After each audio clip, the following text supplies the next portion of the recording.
Une strophe de ce poème qui a été dite tout à l'heure va tout à fait faire liaison avec mon propos. Cette strophe, je vais me permettre de la relire, bien que... Alors c'était sur la couleur de chaque peau.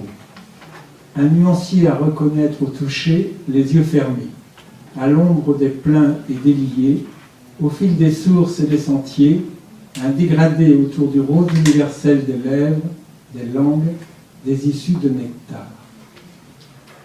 Ceci va faire transition avec mon propos sur aimer sentir.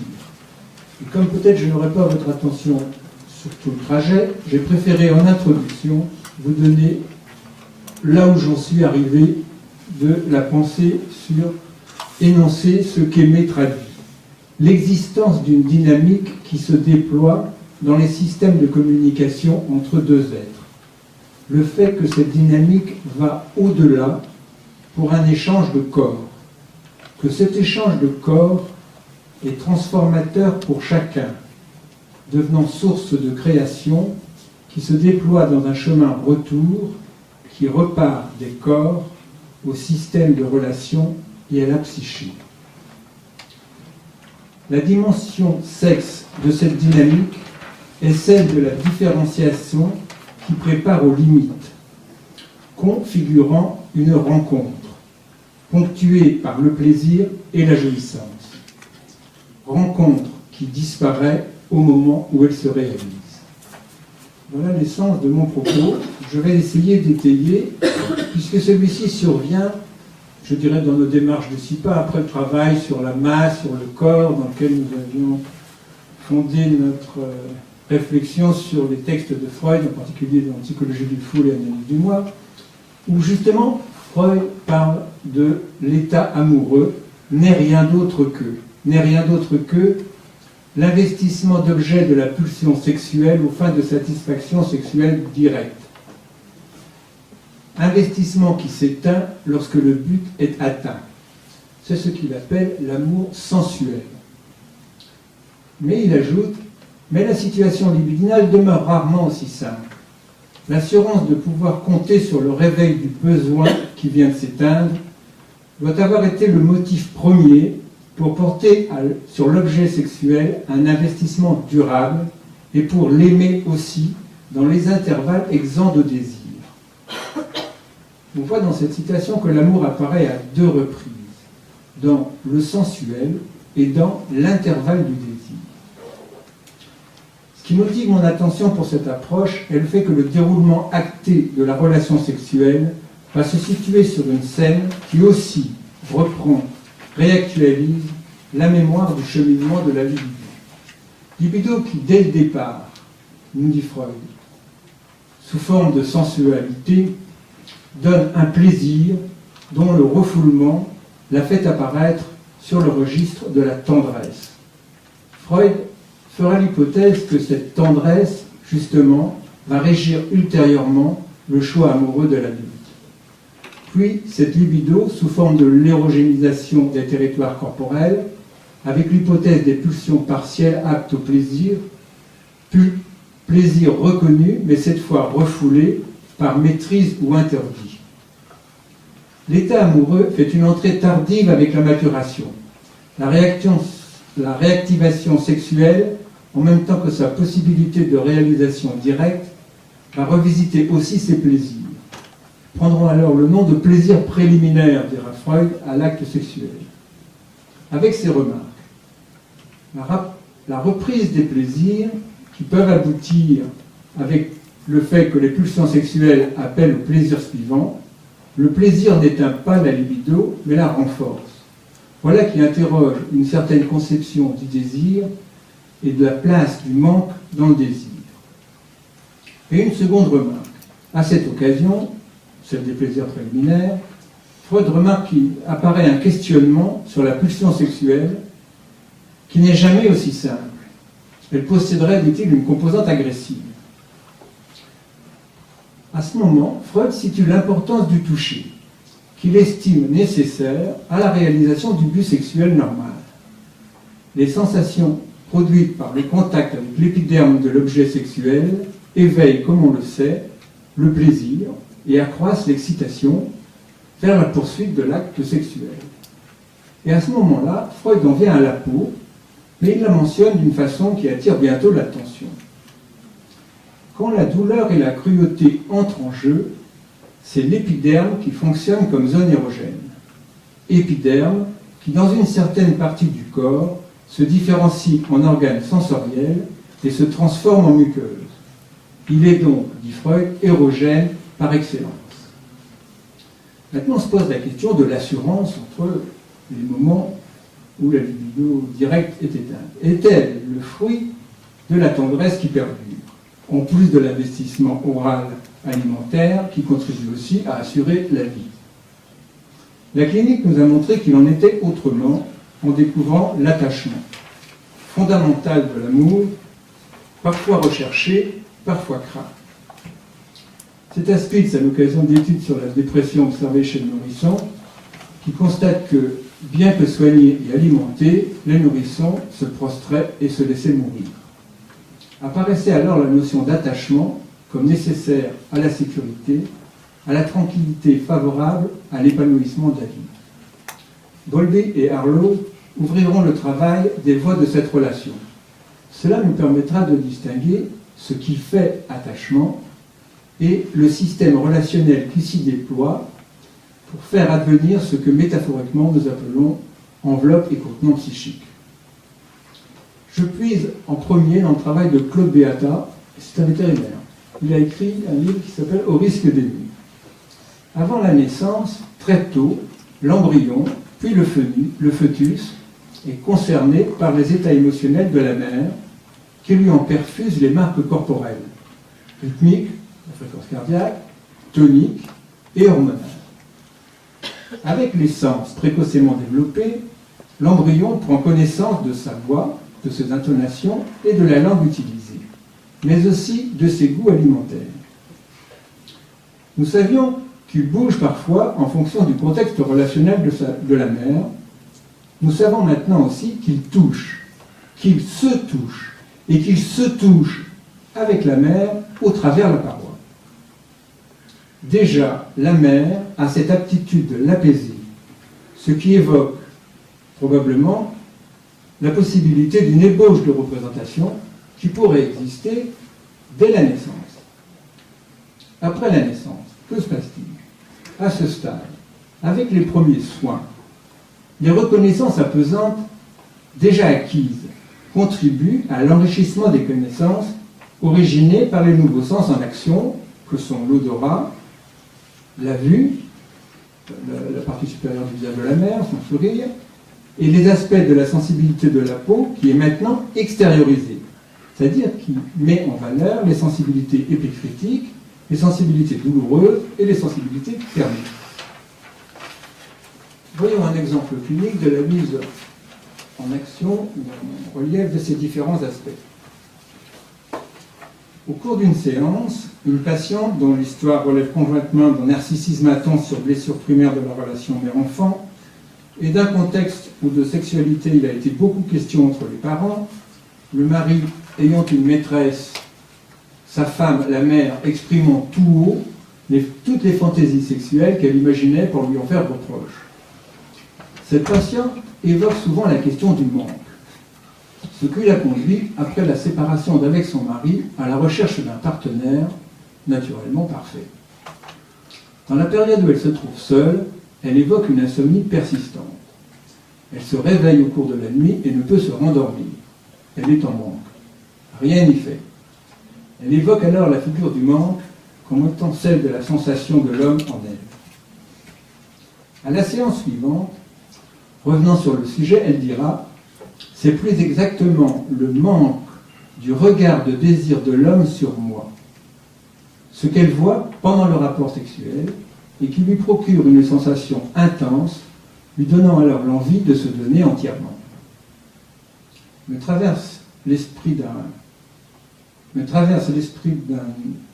instant le regard qui la confirme dans son existence, source d'existence pour elle. Mais là, ce n'est pas elle qui parle, c'est ma pensée interprétative qui me vient et je ne la livre pas. Elle évoque dans la même séance un premier rapport homosexuel avec une amie de longue date. après un déjeuner un peu arrosé, accompagné de conversations intimes. Si elle peut découvrir cette relation et ira jusqu'à procurer la jouissance à sa partenaire, elle dira avoir pris une position masculine, à ceci près qu'elle n'éprouvera aucune jouissance. Il sera aussi fait mention qu'il n'y avait pas de regard. Vient alors une interrogation à la suite des propos tenus par son amie sur le fait qu'elle soit extrêmement douce dans cette relation, et que cela lui a souvent été dit par ses partenaires sexuels hommes. Elle craint alors que son amie devienne amoureuse d'elle et devienne ainsi, en donnant communication des états émotionnels, à transmettre et à faire éprouver à l'objet un contenu émotionnel, un état affectif que le sujet n'a pas les moyens de penser, comme nous l'avons vu dans l'intra-utérin. Bion va en dessiner l'évolution possible de cette situation en 1962. Il construit le modèle contenant-contenu. Il dira « L'expérience chaotique et confuse du bébé nécessite la présence d'un contenant qui puisse accueillir et transformer cette expérience, la détoxiquer. Le contenu projeté est appareillé au contenant à condition que ceux-ci entretiennent une relation que Bion qualifie de commensale, chacun tirant profit de l'autre pour sa propre croissance. J'ai écrit là la fonction alpha. Je voudrais introduire 2 remarques. La première, c'est qu'il y a déjà des mères qui parlent à leur fœtus à naître.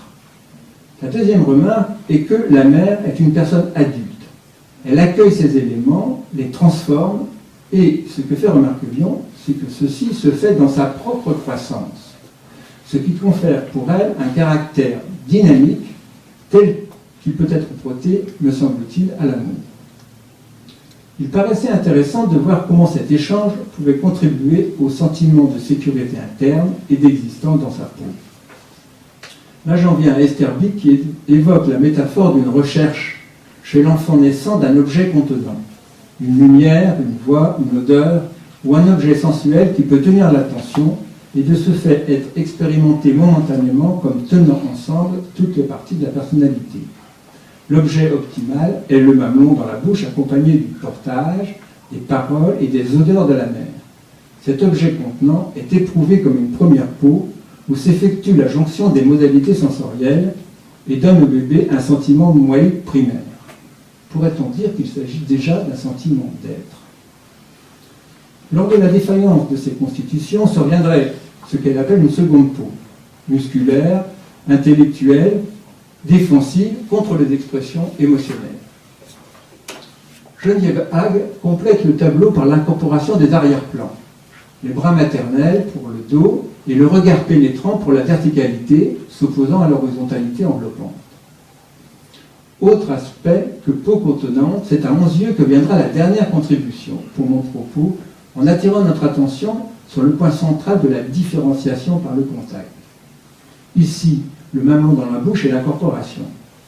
Cette expérience conduit le bébé à différencier une surface comportant une face interne, externe, un espace secret, le corps. Or, la relation d'amour n'est pas sans corps. Aimer quelqu'un, c'est aimer son corps, ou plutôt, c'est aimer quelqu'un avec et dans son corps. Belinda Cannon vient là nous le rappeler, cette présence. Corps-présence nous évoque cette citation que nous avions donnée l'an passé de Michel Foucault, et je trouve merveilleuse.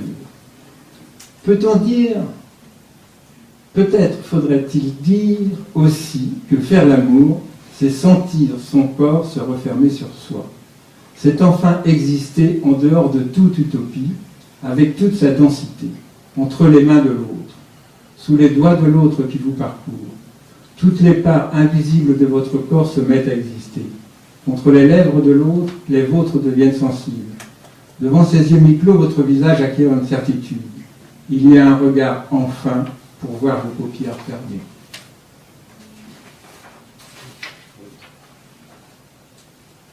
Nous en arrivons donc à ce fameux toucher. Je vais me permettre d'emprunter à Derrida dans son livre « Le toucher », Jean-Luc Nancy, ou plutôt je vais piller l'œuvre de Derrida, qui met le toucher en position de réalisme absolu. Toucher touchant. Toucher, c'est être touché. Sont indissociables.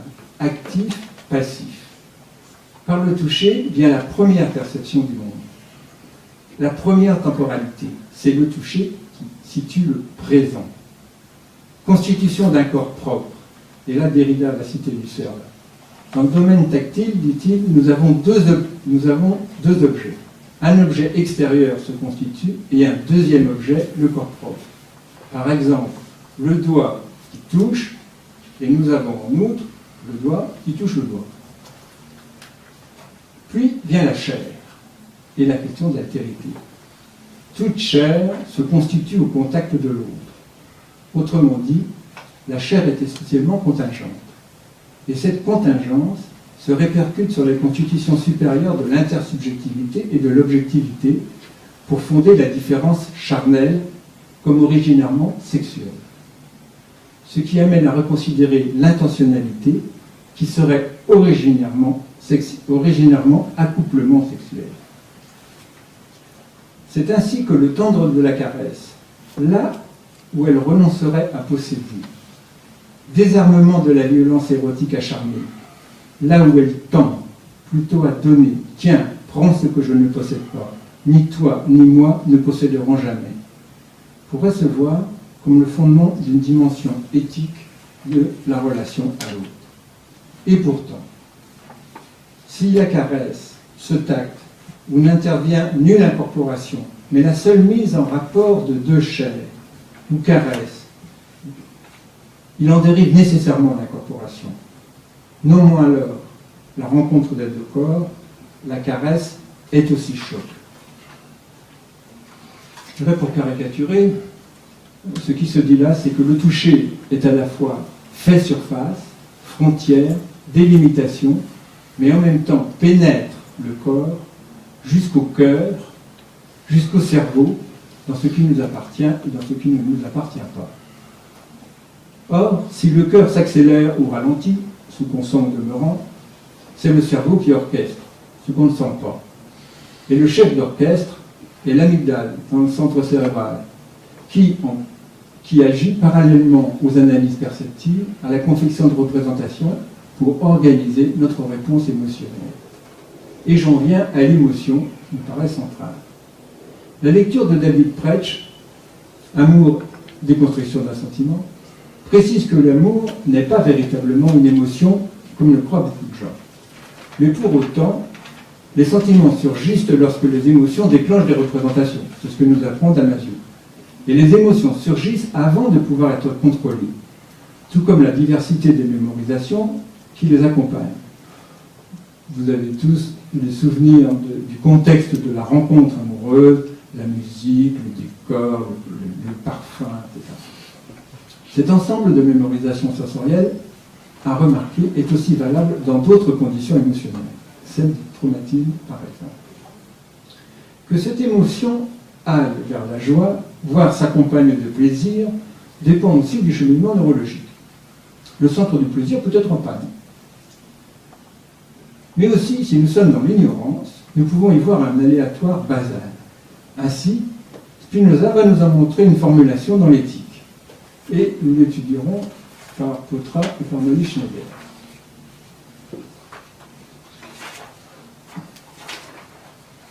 Prenons la proposition 15 de Spinoza.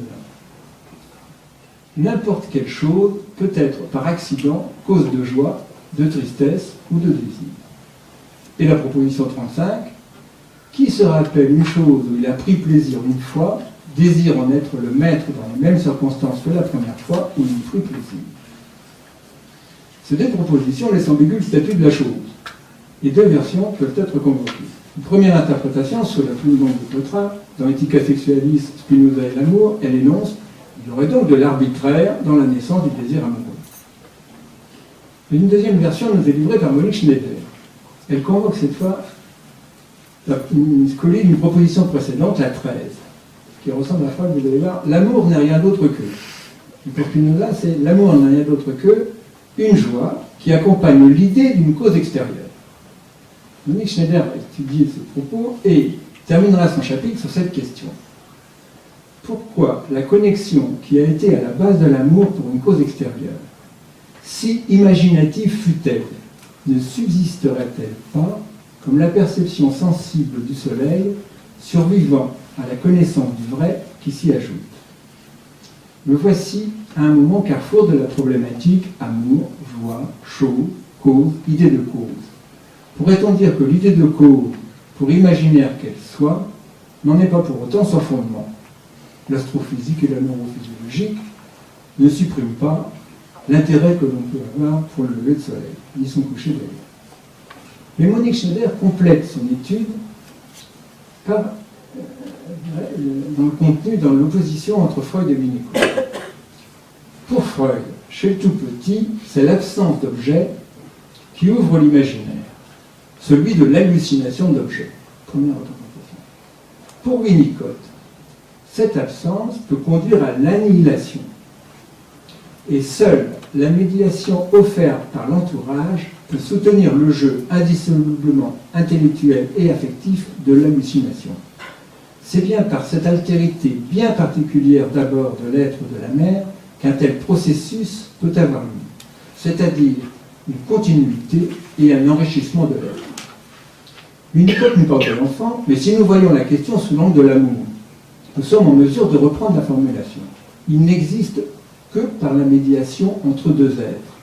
Médiation présente, susceptible d'engendrer en premier lieu la persistance des ressentis sensoriels et sensuels du toucher, après, qui se prolonge dans l'imaginaire, création productrice de la dialectique trouvée-créée, telle que l'objet transitionnel ou le langage. Et je rappelle que le langage possède la propriété essentielle, celle d'être l'expression des affects. La relation affective est première. Création qui, pour autant qu'elle nous livre ses productions, ne nous livre pas ses fondements. Ôter l'un des deux, et l'être amour disparaît. Son aptitude à créer aussi, même si son effet peut encore constituer source chez chacun par la trace du processus de transformation. Nous rejoignons ici ce qui sera le point central du propos de Precht. L'amour n'est pas une simple émotion, mais quelque chose que nous créons. Dans cette dimension s'inscrivent toute une suite de niveaux différents. Sentiments, affect, émotion, perception, sensation, réception. Voyons cette question de l'émotion sur la scène de l'amour. Je voudrais m'attarder sur l'émotion dans la mesure où elle est une manifestation générique, nouvelle venue perceptible qui s'ajoute dans un système de relations sensorielles. Les manifestations à valeur émotionnelle et communicative se retrouvent même chez les êtres sans langage parlé. Elles peuvent provoquer des paralysies, des syncopes, voire la mort, pour peu que le cœur ait quelques faiblesses. Nous revoici au cœur. Le coup de foudre en est un bel exemple. Racine nous en donne une observation d'une concession géniale dans la bouche de Phèdre. Je le vis, je rougis, je pâlis à sa vue. Il est remarquable que Racine mentionne successivement rougeur et pâleur. Citation souvent évoquée, sans la suite, qui n'est pas moins intéressante pour notre recherche. Nous allons l'examiner. Phèdre dit « Un trouble s'éleva dans mon âme éperdue. Mes yeux ne voyaient plus, je ne pouvais parler. Je sentis tout mon corps se transir et brûler. » Puis vint l'interprétation. Je reconnus Vénus et ses feux redoutables, d'un sang qu'elle poursuit, tourments inévitables. Par l'importance de cette réaction corporelle, Phèdre prend conscience du caractère irréfutable de l'amour qu'elle porte à Hippolyte. Sachant que la rougeur, si elle peut se localiser au visage ou au cou, s'accompagne aussi d'une sensation de chaleur, d'une augmentation de la fréquence cardiaque, souvent ressentie, auquel s'ajoutent d'autres manifestations sécrétoires externes ou internes, dans une extensivité qui peut bien aussi concerner la bouche, le côlon, les organes sexuels, mais dont l'accès à la conscience est variable. La succession des cris de la pâleur nous amène dans un autre registre. Et si la conscience peut s'en trouver altérée jusqu'à la perte de connaissance, haute figure du théâtre, il n'en reste pas moins que de multiples strictions peuvent apparaître, rendant la bouche sèche, les sens sans voix, il arrive même que la chair soit de poule ou que le poil se dresse. Deux expressions émotionnelles différentes, voire antagonistes, d'une ouverture, l'autre de fermeture, l'une de plaisir, l'autre de peur. Nous retrouvons là, clairement extériorisée, la proximité des deux composants. Voyons la scène. À l'apparition d'Hippolyte, le plaisir se fait jour. Que voit Hippolyte pour que son regard ait cet effet retour. A-t-il peur et transmet-il sa peur à Phèdre, ce qui serait une véritable agression à ce qu'elle lui adressait? Ou encore, Hippolyte a-t-il réactivé sa colère contre l'amour? Ce regard prédateur mettra Phèdre en danger. Puis, de nouveau, à la fin, la brûlure revient. Ensuite, Phèdre interprète. L'échange s'est déroulé à la vitesse de l'éclair. La pensée n'a pas eu le temps d'intervenir. Et nous savons que les corps se sont trouvés bouleversés dans leur équilibre de base. Les neurones, les glandes, les muscles, tout a été sollicité. Cela ne s'inscrit pas uniquement dans la tête comme souvenir, mais peut-être dans le corps entier comme trace. S'ouvre ainsi tout un pan de l'histoire du corps, préparateur à cet instant et organisateur de sa suite.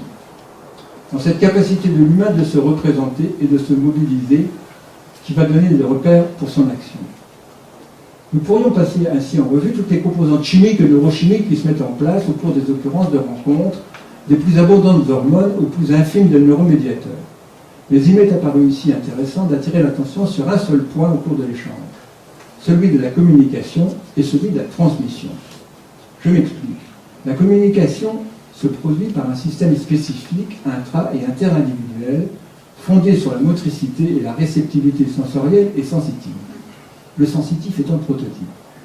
La transmission se faisant, elle, hors système de communication, par simple proximité, comme si l'espace à ce niveau était indifférencié, peut-être pour se trouver une différenciation à un autre niveau.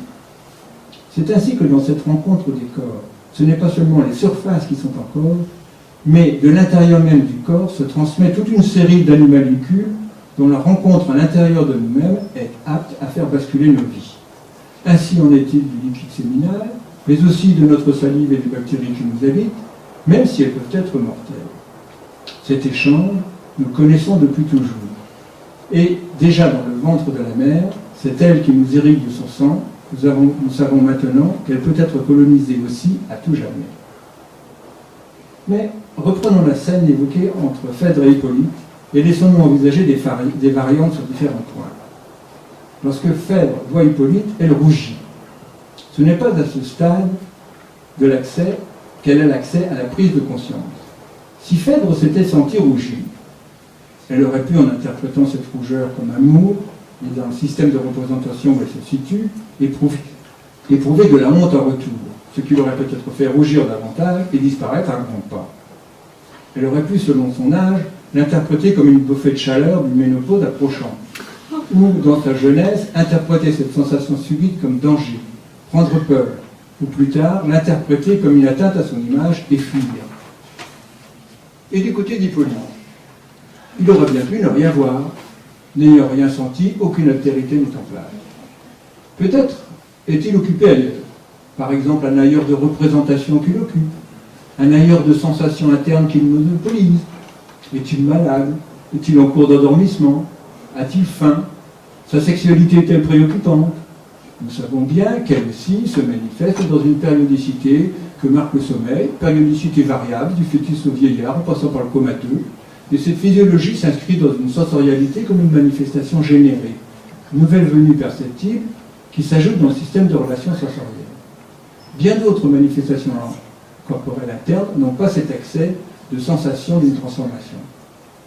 Ceci met l'accent sur l'aspect solipsiste.